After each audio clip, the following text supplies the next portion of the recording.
This episode of Mr. Hutchings History is now streaming on Spotify, Apple Podcasts, YouTube, and all your favorite platforms like Castbox, Podcast Addict, and Amazon Music. Tune in now.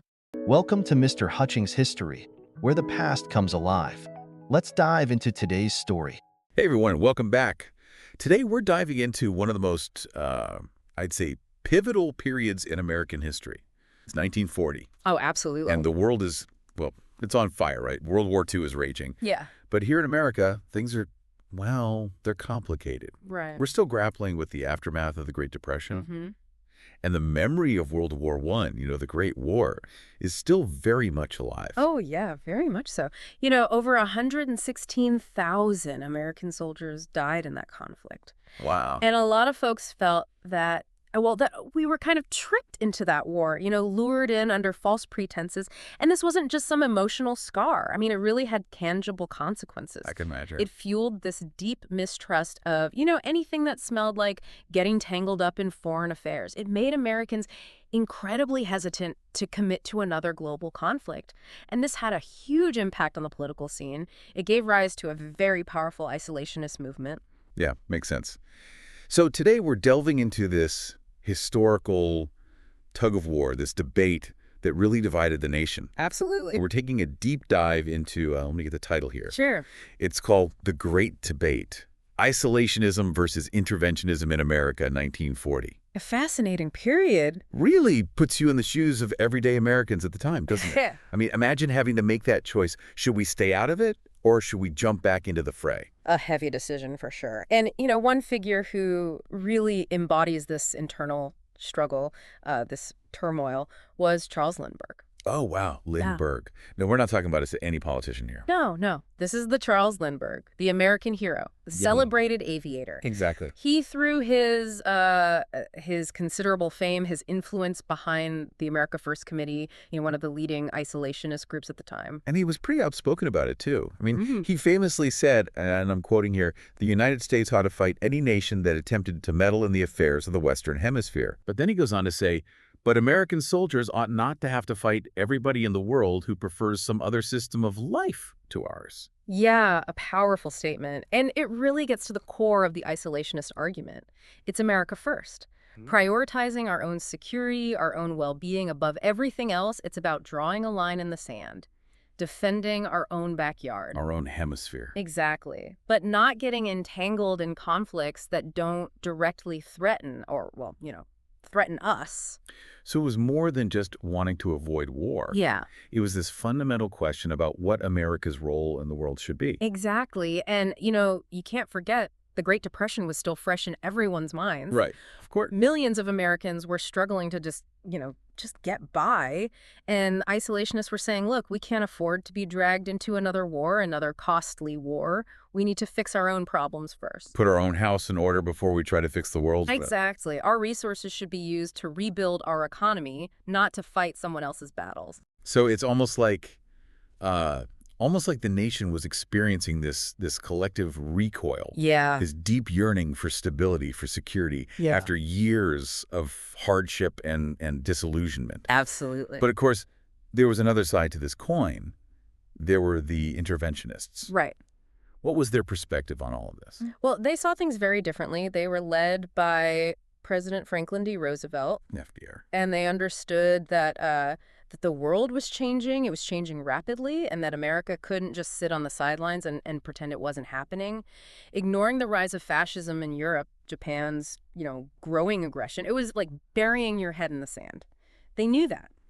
And Roosevelt, a brilliant communicator, he used his famous fireside chats to reach out to the American people directly. Oh, yeah. Those fireside chats were legendary. He explained the growing threat, and he made the case that America couldn't just stand by and watch as democracy was, snuffed out across the globe. And he really drove that point home in a fireside chat he gave on September 3rd, 1939.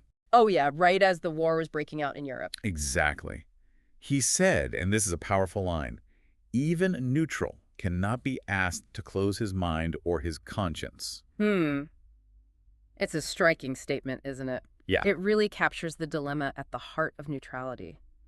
How can a nation stay morally engaged while remaining officially detached from a conflict? It's a tough one. It marked a shift in American foreign policy. Roosevelt promised to keep the U.S. out of the war, but he also made it clear that America couldn't remain indifferent to the threat posed by these aggressive regimes. So you have this clash of ideologies, these two very different visions for America's future. You could say that. On one side, you've got Lindbergh and the isolationists. They're advocating for self-preservation, for a retreat from global affairs. And on the other side, you have Roosevelt and the interventionists. Right. And they're urging engagement. They're saying that America has a role to play, a growing role in this rapidly changing world. And it was a debate that really divided the nation. Oh, I bet. But what were the interventionists' main concerns, their arguments for getting involved? What were they most worried about? Well, one of their biggest fears was that if Britain fell to Hitler, the U.S. would be left standing alone, facing a hostile, fascist-dominated world. And suddenly those vast oceans that had always protected us, they didn't seem so vast anymore. That's a chilling thought. It is, being the last bastion of democracy in a world consumed by tyranny. And for the interventionists, this wasn't just about territory or, military power. No, it was much deeper than that. This was about a clash of values, of fundamental values. Right. A battle between democracy and fascism. It was a fight for the very soul of the world. At least that's how they saw it. That's exactly how they saw it, a global existential fight. And this sense of urgency, it led to some creative policy workarounds. Oh, like what? Well, the Lend-Lease Act, for example. Oh, I've heard of that. It allowed the U.S. to send aid to countries that were, vital to our security without formally entering the war. Ah, so it's like finding a loophole in the Neutrality Agreement. You could say that, helping out, but without officially taking sides. Clever. But did it work? Was public opinion shifting towards intervention? Well, events in Europe definitely played a role. The fall of France in 1940 and then the Blitz on London. Those events sent shockwaves through America. Seeing Britain, a democracy like ours, standing alone against Hitler's war machine, it created a wave of sympathy, a growing sense that we couldn't just stand by and watch. Yeah, the reality of the war, the human cost, it was becoming impossible to ignore. Absolutely. And then there were the Nye Committee hearings in the mid-1930s. Right. They revealed the extent of corporate profiteering during World War I. And this really fueled public outrage. People felt like powerful interests were manipulating America into war for their own profit. And that, in turn, strengthened the argument for proactive involvement, to protect democratic values. It's like people started to think, if we're going to get involved, let's do it on our own terms for the right reasons. Exactly. So you have Roosevelt. He's a master of understanding public sentiment. As the horrors of the Blitz are unfolding, he uses his fireside chats to connect America's fate to Britain's survival. Mm-hmm. It's a powerful narrative. He's blending moral arguments about defending democracy with these very real concerns about America's own security if Britain falls. Absolutely. It was a potent mix. But even with all of this, America remained officially neutral. For a while. Anyway, Oh, which brings us to a pivotal moment in history. a turning point. December 7th, 1941. Pearl Harbor. Yeah. A date that will, as Roosevelt said, live in infamy. I mean, it was devastating, a real blow, both physically and psychologically. Yeah. Just like that. In a single morning, America's sense of isolation, of security, it was just shattered. Gone. It was a wake-up call, a brutal one.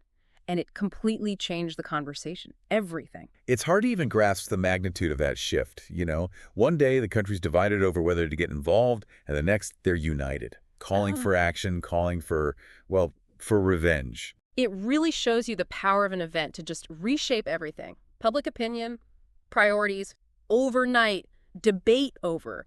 America was going to war. And there was no hesitation, was there? None. December 8th, Congress declares war on Japan, and just days later, Germany and Italy, they declare war on us. So that's it then. America's officially in World War II. Head first.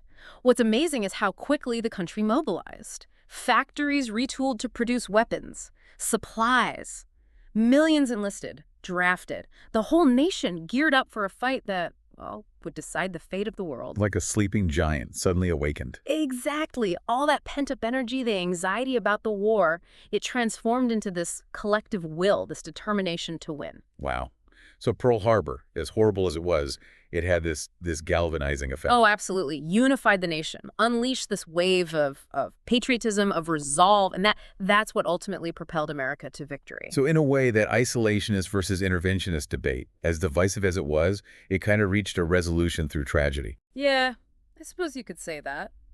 It didn't really end, though, not in the traditional sense. It was more like eclipsed, overshadowed by the realities of war, the urgency of it all. Right, right. But its legacy, that didn't just disappear, did it? No. The tension between those two impulses, isolation and intervention, it's been a constant in American foreign policy ever since. Has it? Oh, yeah. It popped up again and again during the Cold War, Vietnam, even in the debates we see today over more recent conflicts. It's like a pendulum swinging back and forth. That's a great way to put it. Engagement and retreat, global leadership, and focusing inward on domestic concerns. And all this back and forth, I mean, it's led historians to view this period in different ways, hasn't it? It has. Different schools of thought have emerged, each trying to make sense of this crucial moment in American history. This is where it gets interesting for me. I mean, how do historians try to piece together the past? Well, there are a lot of different approaches, but let's focus on two of the most prominent ones. First, there's the Realist school. They emphasize the practical reasons for U.S. intervention. They argue that, getting involved in World War II, it was necessary. It was about protecting our national security, maintaining a balance of power in the world. So real politics, making decisions based on strategic interests, not necessarily on moral ideals. Precisely. Realists, they believe that nations act out of self-interest. So for them, America entering the war, it was calculated. It was about safeguarding our own power, preventing a hostile, fascist world from threatening our interests. A perspective that really puts national security front and center. Yeah. And global involvement is just, it's a means to that end. Exactly. Now, on the other side, you have the consensus school. Okay. They emphasize the moral imperative for intervention. They argue that America had a duty to defend democracy, to fight fascism, and that Roosevelt, he was right to lead the nation into war, even if it meant, sacrifices, lives lost, resources drained. So for them, it was about standing up for what's right, defending freedom and democracy on a global scale. Exactly. A battle between good and evil. A fight against tyranny and oppression. And America had a moral obligation to step in. Roosevelt's leadership, for them, it was crucial in rallying the nation to that cause. It's fascinating how these two schools, they come to the same conclusion about the war, but their interpretations are so different. They are, and that highlights how complex historical analysis can be. There's rarely one single answer. Different perspectives can shed light on different aspects of an event. It makes you wonder, though, knowing what we know now, looking back, do you think America made the right call entering World War II? That's the million-dollar question. Historians and citizens are still debating that. It's complex. There were costs, huge costs, in terms of lives and resources. And the world, well, it's a different place now than it was in 1940. We face different challenges. But the fundamental questions, America's role in the world, self-preservation versus global responsibility, those are still relevant, maybe even more so. Yeah. The echoes of that debate, they're still with us today, aren't they? They are. You can hear them in the halls of power as we try to navigate, terrorism, climate change, pandemics. These are issues that go beyond borders. They demand international cooperation. So the world's gotten smaller in a way, more interconnected. Absolutely. And just like back then, there are those who say we need to look inward, put national interests first. And there are those who believe America has to lead, has to address these global challenges, both morally and strategically. It's like we're still wrestling with the same questions, our place in the world, the balance between looking out for ourselves and taking responsibility for the bigger picture. It's the beauty and the challenge of history. It gives us this lens to view the present, to make better decisions about the future. Well said. But before we wrap up, any little-known facts you came across while researching this? Anything that really jumped out at you? What I found really striking was the role of propaganda. Oh, interesting. Both sides, isolationists and interventionists, they used it heavily to sway public opinion. Well, the isolationists, they often portrayed the wars in Europe as, driven by greed, by power. While the interventionists, they focused on the threat fascism posed to American values, to our security. Propaganda. It's the art of persuasion, isn't it? For good or for ill. It is, and it reminds us how important critical thinking is. questioning what we see, what we hear, seeking out different perspectives before we form our own opinions. So it's not just about the events themselves. It's about how they were framed, how they were interpreted at the time. Exactly. That's why studying history is so valuable. It's not just about dates and names. It's about understanding the forces that have shaped our world, the forces that still influence us today. Absolutely. Okay, so let's shift gears a bit. Let's talk about how this debate, this historical debate, connects to us, to our lives today. Because let's face it, the tension between isolationism and interventionism, it hasn't gone away, has it? Not at all. If anything, it's even more relevant now in this interconnected world. Think about the challenges we face. Pandemics, climate change, terrorism. Our economies are intertwined. These are issues that don't stop at borders. They demand global solutions. So in a way, the world has shrunk even further. It has. And just like in the 1940s, we have people who advocate for looking inward, putting America first.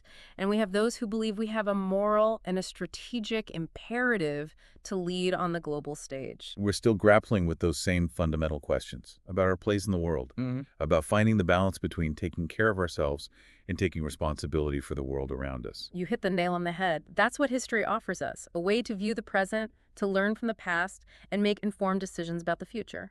I love that. Okay, well, on that note, I think it's time to wrap up this deep dive.